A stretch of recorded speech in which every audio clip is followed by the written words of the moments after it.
وہ وظیفہ ایسا ہے کہ اس کی دنیا میں بھی آخرت میں بھی بے شمار بہاریں ہیں۔ نبی رحمت صلی اللہ علیہ وسلم مسجد میں تشریف لائے، آپ نے صحابہ کو متوجہ کیا اور کہا میرے صحابہ میں ابھی تمہیں 10 پارے پڑھ کے سناؤں گا، ایک تہائی قرآن آپ پڑھیں گے، اور چند لمحوں کے بعد آپ کسی ضروری کام سے واپس اپنے حجرہ شریف میں تشریف لے گئے۔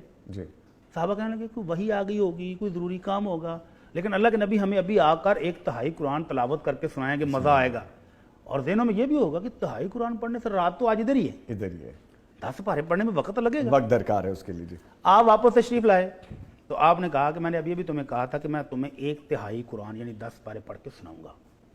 صاحب نے کہا جی اللہ کے رسول ہم تو منتظر بیٹھے ہیں۔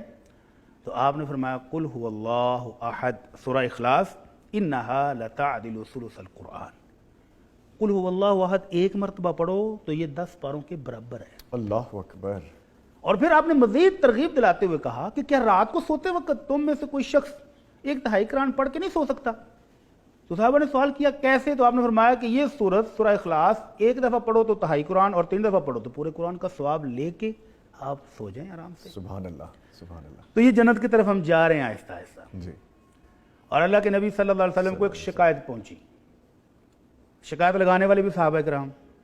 شکایت کیا ہے کہ اللہ کے نبی ہم سفر میں تھے اور ہمارے یہ جو امیر لشکر ہیں، جو ہمارے قائد محترم ہیں، یہ ہمارے امام بھی ہیں، تو یہ تلاوت کرتے وقت ہر رکعت میں سورہ فاتحہ کے بعد جب کوئی سورت پڑھنی ہوتی تو پہلے سورہ اخلاص پڑھتے ہیں اور پھر کوئی دوسری سورت بھی پڑھتے ہیں۔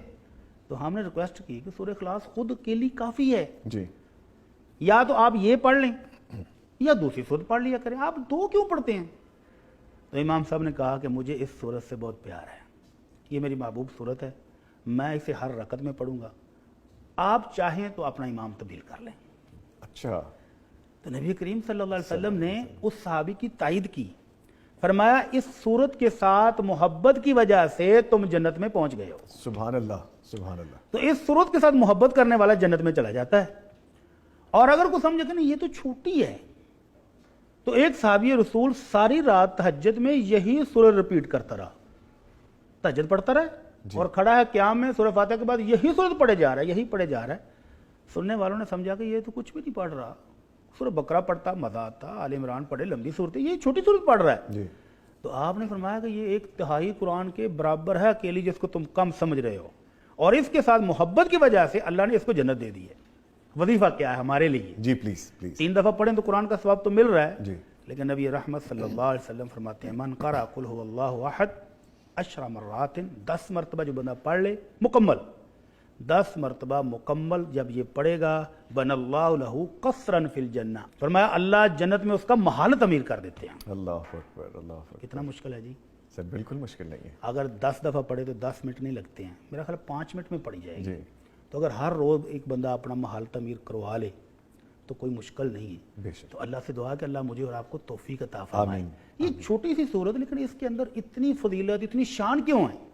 اس کے اندر اللہ رب العزت نے اپنی شان بیان کی ہے کہ قل هو اللہ احد، میرے محبوب امت کو بتا دیجئے کہ میں اکیلا ہوں، کوئی پارٹنر، کوئی فرینچائز میں کسی کو نہیں دی، میں اکیلا ہوں۔ اکیلا ہوں۔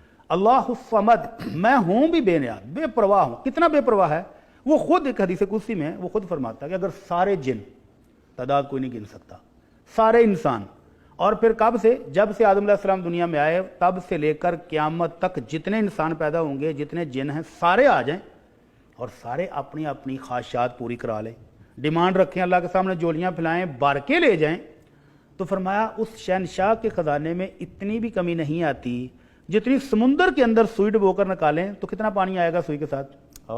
ذرہ بھی نہیں آتا۔ فرمایا اس کے خزانوں میں اتنی کمی بھی نہیں آتی۔ بات ہے، ماشاءاللہ ماشاءاللہ۔ لیکن ساتھ جو بے نیاز ہے وہ اتنا کچھ دینے کے بعد بھی اس کو کچھ پرواہ نہیں۔ فرمایا اگر یہ سارے جن اور سارے انسان اللہ کے فرما بردار ہو جائیں، اس کو راضی کرنے پر لگ جائیں، تو اس کی بادشاہ میں کوئی اضافہ نہیں ہونا، اور اگر یہ سارے کے سارے نافرمان ہو جائیں تو اس کی بادشاہت میں کمی بھی کوئی، ایسا بے نیاز ہے۔ بے شک، بے شک۔ لم یلد ولم یولد، کسی کی اولاد بھی نہیں، کسی کا باپ بھی نہیں، وہ اکیلا ہے۔ اکیلا ہے۔ ولم یکن لہ کفوا احد، اور اس کا برابری کرنے والا کوئی ہے ہی نہیں۔